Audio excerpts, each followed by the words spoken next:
Good afternoon, everybody. I hope and pray that you are actually now on your lunch break and you're probably eating your lunch or have just finished your lunch. Okay, so today, in Mommy Essentials, we will talk about how to manage your personal finances during the pandemic. Okay, so we're all in this together, ika nga. So more than a year na tayo almost. Okay, actually hindi pala. Magwa 1 year na tayo almost na in pandemic, pero if I remember right, early February pa lang of last year, nag-start na yung mga kalbaryo ng iba nating mga kababayan, okay? Because yung mga earthquakes, di ba, and stuff like that. So this afternoon, we hope that, we would like to prepare for mga ganitong klaseng eventualities in life. All right. So with us this afternoon is a guest. Okay, she's a mommy as well. Okay, she has been with Film Life for 6 years. Okay, 4 years of those as a unit manager, certified associate financial planner, and she handles 13 financial advisors. She's also a part of the Premier Leader Circle of Film Life, a graduate of Miriam College with a degree in BS Entrepreneurship, and of course, mom to 7 years old Elijah. All right. So, we will discuss and she will discuss with us how to actually prepare for the eventualities and still be financially sound. All right. So, without further ado, let's all welcome Mommy Michelle Umali. Hi, Mommy Michelle. Hi, sis. Can you hear me? Yes, we can hear you loud and clear. Thank you so much for coming in this afternoon. Yes, thank you for inviting me. Hi So, to all the mommies tuning in. all right. Salamat, sis. Oo. So, okay, hold on, sis, ha? Okay, so how do we, tawag dito, how to, di ba, hindi ko mabasa yung aking sulat. So, how to manage your personal finances during the pandemic. Pero before we go through that, sis, kamusta na ba ang ating, kumbaga, economy? Kamusta na ba Ayan. So tayo? actually, let me share with you a few facts, no, about our current state right now since the start of pandemic. So, since the start of pandemic noong 2020, 4.5 million Filipinos are jobless. So, 'di ba, sobrang ang laking figure niyan. And then 70.6% of this is small, medium enterprises ng mga businesses had to temporarily close due to pandemic. So, ayan. So, marami talagang naapektuhan. Syempre, if businesses are closing and companies are, syempre, cutting down expenses, marami talagang Filipinos are going to be jobless. So, financially, of course, that's gonna affect them very much. Right. Okay, so ngayon, so imagine mo, no, ganun pala kagrabe, no? Pero sabi nga natin, today, we don't want to focus on that, no? We want to focus on how we can actually now be better prepared. Oo. So, okay, sis, can you tell us how? Sure. I'll share with you. These are just 5 tips. Very simple lang. I call it personal finance hacks. So 5 tips that you can follow on how to manage your finances during the pandemic. So yeah. So the first one is, first rule. Actually, ito talaga rule of thumb ever since is to implement a 50-20-30 budget rule. Ayan, 50% goes to, of course, basic necessities. So that's food, mga medical needs, clothing, and 20% for entertainment. 30% is, of course, paying off your debts and paying your insurances and investments. Oh, okay. Yun. Ganun pala yun, ano? Meron palang ganyang klase? Yes. Oo. And kasi this is a very simple way. For example, a lot of especially mommies, no, or anyone who's handling the finances at home, parang ano tayo hindi natin alam kung paano yung mag-budget, 'di ba? I mean, Mm. hindi naman talaga siya naturo masyado sa school. So, a very simple rule that you can follow is this: 50, 20, 30. So, the income that you get every month or every payday, ayan, iset aside nyo na 50% has to be for sa mga bills, yung binabayaran yung monthly, ayan, sa food for the family, for groceries, ayan, and for transpo, if it's Oo. gonna So go up. yun yung basic, Yeah. Mami Michelle. Yeah. Oo. Yes, basic necessities. 20% is for entertainment. So, syempre, we all have may leisure pa, di ba? Lalo na ngayong pandemic, di ba? Parang naghahanap tayo ng, parang even if we're not able to go to the movies anymore to watch yung mga palabas or mamasyal, we can actually still set aside for entertainment. Siguro that's for maybe subscribing to Netflix, di ba? Yung mga ganyan. Or, if you have other hobbies. And 30%, syempre we have to prioritize also if you have pending debts that you need to settle. And of course, sa panahon ngayon, it's very important that you also make sure that you have an insurance in force, so you pay that as well, and invest. Oo, so yun totoo yun. Although magkaroon ng mga concessions sa mga basic na kailangan nating bayaran last year, no? Pero at ngayon 2021 balik na no? So we have to really pay off especially yung mga utility debts or bills natin. Oo. Yes. So that's a good no? So 50, 20, 30. Oo. Rule. So, okay, Yes, so that's one. very simple Oo. lang. Correct. Ano naman yung second po? Ayan. So, second tip is don't hoard. So, be considerate. So, Ay. a lot of us, especially us mommies, nung pandemic, di ba? Parang, lalo na nung nag-announce yung government natin na, we're gonna be on lockdown, ganyan-ganyan, we don't know until when. So, ang nangyari nun, marami di ba, haba ng pila sa mga groceries, nag-hoard tayo, especially mga alcohol, ayan yung mga food, canned goods, ganyan. Oo nga, Guilty ka ba, sis? Oo, nervous din ako noon kasi talagang, although hindi naman tayo sa tissue paper, di ba? Yung ibang bansa, pati tissue paper, Oo. pati tissue paper na hinoard nila. Hindi naman tayo. Tayo yung talaga more of basic necessities. Ang hirap no? Especially those na, yung mga kababayan natin na talagang gusto man nilang makisali sa hoarding, hindi nila kayang gawin. Oo, so, huwag tayong mag-hoard. Oo, thank you po. Yes, wag mag-hoard. And ano naman I think now, parang mga tao medyo alam na nila yung paano yung pag-strategize on ano ba talaga kailangan bilhin. Hindi katulad nung una kasi wala tayong idea talaga kung hanggang kailan to or what.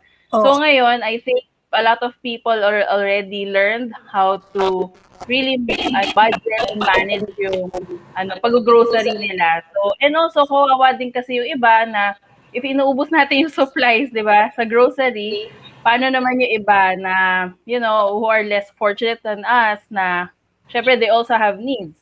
So, nauubusan natin sila ng supplies. And marami rin ang nangyari was, nag-hoard sila, tapos ngayon, they don't know what to do with it. Parang, iba hindi nila mabenta or so sayang yung pera, di ba? Nag-expire lang. Di ba kinuha nila lahat? Kaya tuloy. Kinuha nila lahat. Oo, tama. So, yun. Consider size of the household and buy only enough. So, kung ilan lang naman kayo, di ba? Wag naman kunin lahat. Oo. Ayan, meron pong may comment si Scrap Stash po. Sabi niya, very effective po sa amin yung 50-20-30. Ang taray! Marunong alam niya na yung 50-20-30. Rule of thumb talaga yan. That's right. And then another one po from Sistina. Yeah. Thanks, Ma'am Michelle, for a reminder on how to save. Oo. Yes. Correct. So, tandaan nyo lang talaga, 50-20-30. Very basic, easy to remember, and ayun, as soon as you get your income, you have to set aside na talaga for the for your needs. Yeah. So, what's the next po, Mami Michelle? So, don't hoard, ayan na. Ayan. So, di ba kanina, Sis Lala, I mentioned that the effect of the pandemic, maraming nawalan ng work and marami ang businesses na nag-close down. So even before pandemic, actually, this is what we always advise our clients, that even before you sign up, even sa insurance, even if they sign up to anything, they have to have at 6 months. Before nga, this was only 3 months to 6 months worth of your salary. Kasi before pandemic, the point of that was, for example, if you want to transfer to another company, you want to resign, sometimes it takes 3 to 6 months for you to find another job. So meaning, 3 to 6 months, wala kang income. But ngayon, times changed, and karamihan sa atin, we didn't really want to lose our jobs. Ang nangyari was, we got laid off, we got retrenched. So, ang advice ngayon is, you have to save 6 months to 1 year worth of your salary monthly. Build an emergency fund. Kasi yun nga, in a time of great uncertainty, having a financial fallback is very critical. So, yan yung parang, ito naman, we didn't really expect this, right? So, very important na meron ka pa ring easy to get na funds na anytime there's an emergency, medical man yan or whatsoever, meron kang nakahandang savings for that. I agree dyan, no, Mami Michelle, kasi sabi ko nga, medyo, alam nyo naman, hindi nakabataan masyado si Mami Lala. So, dumaan na rin ako sa maraming pagsusubok. Okay. And dun nga, na-realize ko na the more that wala kang pera or wala kang, kumbaga, unstable ang situation mo, dapat kang mag-prepare for your future. Mas dapat kang may savings at mas dapat kang may investment para hindi tayo makakabother ng tao. Alam mo talagang nung mga times na yon, by God's amazing grace, maraming tumulong ng mga kaibigan, ng mga pero kumbaga syempre, dapat matuto tayo from all of those para in the future, di ba? Hindi na natin, like ngayon, paano? Sino lalapitan mo? We're all in this together. We're all affected. Walang masasabing okay right now, no? Lahat tayo nag-struggle. Hindi ho porke may kaya, wala na silang, mas malaki nga ho actually yung iba. Okay, porque malaki din naman ang kanilang mga kailangang lalo na yung mga may business po. Marami silang kailangang kumbaga saluhin at this point. So, we're all in this together. Kaya agree po ako dyan na dapat magkaroon tayo ng at least 6 months to a year or kung kaya nyo, mas malaki pa. Oo. And if ever man, let's say not everyone can actually do that, lalo na ngayon nawalan ng work.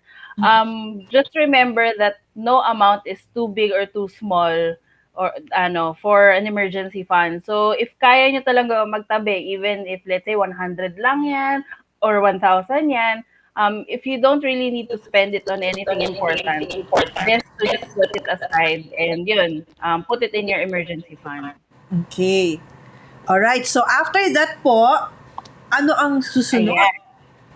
Ayan, ito, alam ko guilty tayo lahat dito, lalo na nag-start yung pandemic. So, ito po, may comment dyan, Mami Michelle, pakibasa nga po. Okay. Ay, wait lang, hindi ko nakikita yung comment. Hindi mo nakikita, okay. Mami Michelle, dun siya sa mo. Oo nga pala, nag-share screen mode ka. Okay, so may nagsabi ni, si Sam, sabi niya, parang 90% po napupunta, nawala. Parang 90% po napupunta sa Shopee, Lazada. Yes, huwag kayong victimize ng mga 2233 sale na yan. Ayun. Malapit na yung 444. Oh no.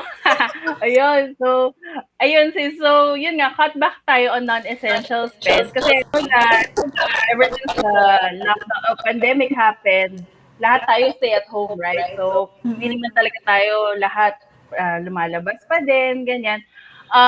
So minsan we get bored and what we do is we are online most of the time, 'di ba, sa bahay. So ayan yung natatempt tayo to have food delivered kasi nga we don't want to go out, and instead of going to the mall to shop, ayun, sa online tayo nagsha-shop. So and then we get tempted whenever there are sale, may mga sale like 3-3 na yan 2-2, and even sa mga Grab food may mga discounts or no delivery fee. So, yun, minsan kasi that's actually, parang trick yan. So, huwag kayo masyado papadala. Only buy things that you really need, lalo na online. So I'm not saying that it's bad to shop online. That's the way to go right now. Kasi yun nga for us to avoid the getting infected outside, di ba?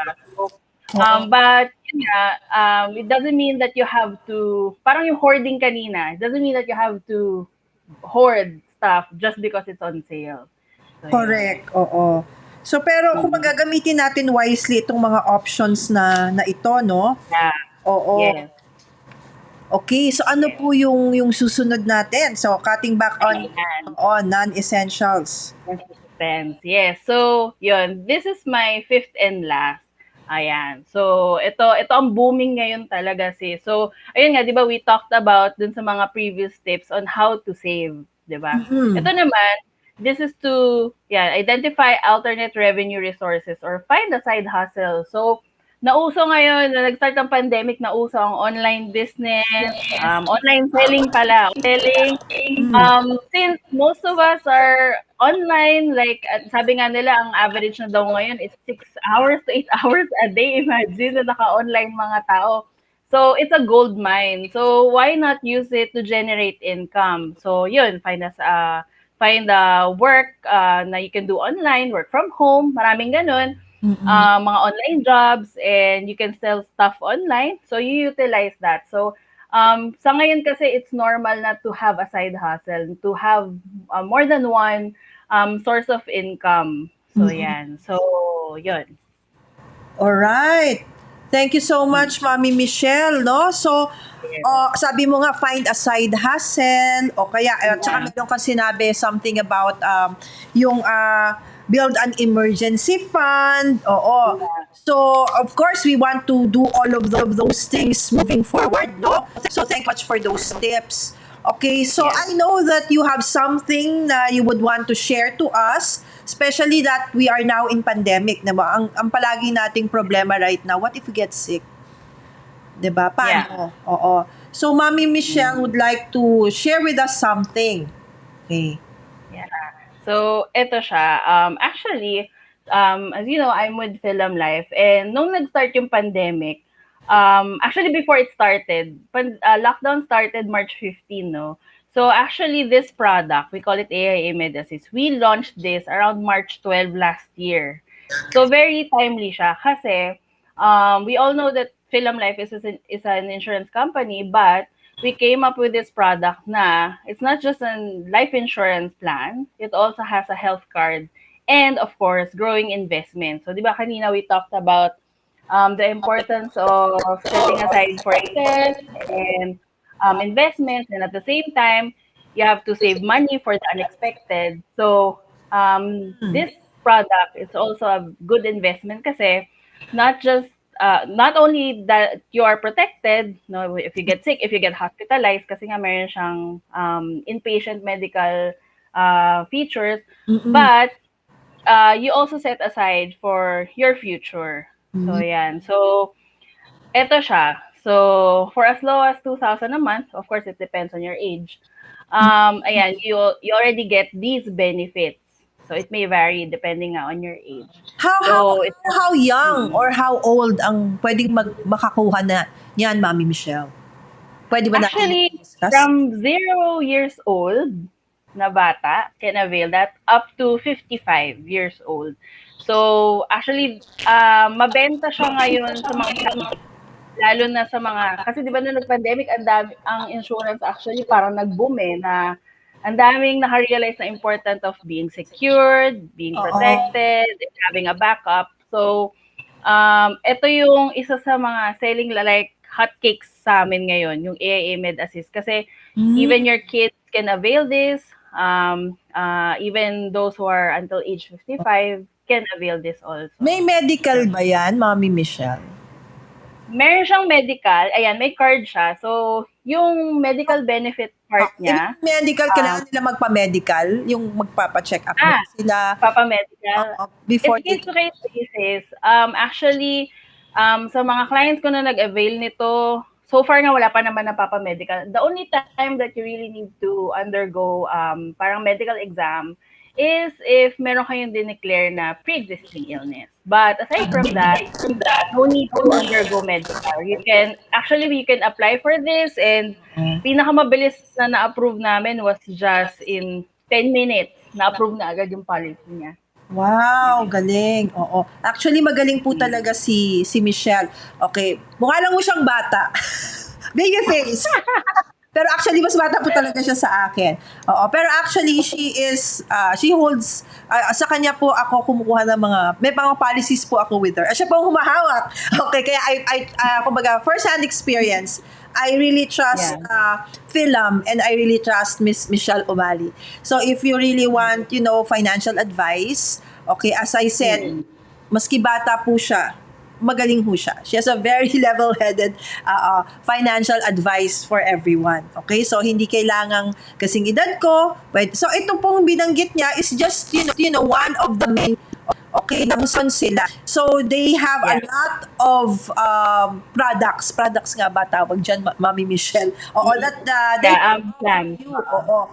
All you need to do is to, Mami Michelle, paano nga pala kayo kontakin? Okay, bago ko ipakita ang ating mga ibang Yan. Ayan. So, you can contact us. So, this is our team, but you can reach out to us via our Facebook page. We have Facebook page and Instagram. That's MGU Financials. You can also contact me through these numbers or send me an email. So, So, if you want to know more about that product or other products that you have, marami kami nandun for medical. We have talagang gusto ngayon. And let's ensure that let's say COVID po ang ating we cover that for the life insurance part. Yun. And even for the hospitalization, we also cover that. Alright. So, yun. Thank you so much, Mami Michelle. Wait lang ha. So guys, if you want what you've been seeing so far, so please follow me sa Facebook ko po, Mommy Guide Inc. Also in Instagram, I am Mommy Guide Inc. And in my YouTube channel, Mommy Guide Inc. as well. If you haven't subscribed po, maybe you would consider subscribing. So, hindi lang po ito yung aking segment. So, I also have crafting. I also have fitness. And very soon, yun pong ating Mami Lala Teaches, where we will have mga enrichment programs for the kids in different subjects po like math and science and other stuff. And for our guest for this afternoon po, okay, Facebook page po nila, MGU Financials. Okay, also for Instagram, it's MGU Financials. And if you really want to just, talk directly to Mami Michelle, email her po your concerns and she will email you back. michelletherese-g.umali@philamlife.com.ph. Alright. So, Mami Michelle, okay, so first and foremost, I would like to say sorry kasi po, hindi na bago yung title, okay, for the show this afternoon. So, nandun pa yung title, Lego. So, maybe the people would like, hindi din nila, kasi, hindi ito yung hinihintay namin kasi Lego, hinihintay namin yung Mami Essentials with Michelle Umali. So, sorry po. Okay, so I will just have to fix that. After the show, I will change all the titles and the links. So, sorry. Sorry, Michelle. Sorry, Mami Michelle. It's okay. The live is there, pero yung title was nakalagay 3-in-1 Lego. Sorry naman. Ibang-iba. Bakit dito naglalego? Sorry. Although naglilego naman din kami kasi we have kids, diba? Pero sige, let's just say hi to those who wanna say hi to you. Okay, so from Vivian, sabi niya, hello. Oo. So mamaya makikita mo yan. Oo. Angie also would like to say hello. Okay. Hi, Angie. And good afternoon daw to everybody. Okay. Nakakatawa naman si Scrapstar. Sabi niya side hustle para po sa luho. Yes, why not, diba? Madagdagan yung 20%. Hindi. I know she's just joking. Pero pwede din po, for those na, if you want to add on to your 20% na suggested ni Mami Michelle. Hershey Lopez said, thanks, Mami Michelle! Yeah, so on that note, okay, together with everybody, thank you so much, Mommy Michelle, and I pray that you can come back with us in the future. Promise, tama na yung nakalagay na title dun sa ating ilalabas. I'm so sorry. I will have to fix that later. So again, parting words, Mommy Michelle, for all those who would want to be financially stable even during the pandemic. Last words of advice, Mommy Michelle. Ayun. So, actually, yung tips na pinakita namin ni Sis Lala kanina, very simple. Being financially, secured doesn't have to be complicated. And you can just follow those steps, yung pinakita namin kanina. And basic yun. So, that's really rule of thumb. And also, just to promote, if you're really looking for a side hustle, actually this career, what we are doing, can be also a side hustle for you. Kasi, if just to share with you, some of the people in my team, I haven't seen them in person. So lahat kami, we are working online. Oo. So yes, and because it's really possible, and ever since naman, Phil really embraced yun nga yung sa technology part na we are really doing everything remotely. So yun, lang, and hopefully you don't forget the tips. So Yes, thank you, hopefully Mommy all Michelle. of us financially Correct. secure. Yeah. Oo. And totoo po yun, no? I don't have just one policy with them, several. Kasi I really like, the offerings that they have. And yung service nila, oo, sabi ko nga po, so hindi naman ako kukuha pa kung hindi ako masaya. Oo. Yes. Correct. All right, so with that, thank you so much, and I would like to, I hope to see you next Friday for another episode of Mommy Essentials. And tonight, don't forget, 8 p.m., it's Mompreneur naman po with Bernadette Galang. With that, Mommy Michelle, bye! Thank you. Thanks for having me. Bye-bye. Ganyan ka din daw, kailangan na ganyan ka. Pero, Bye, di ba ganon? everybody! Ako din rin, bago. Bye. God bless, bye!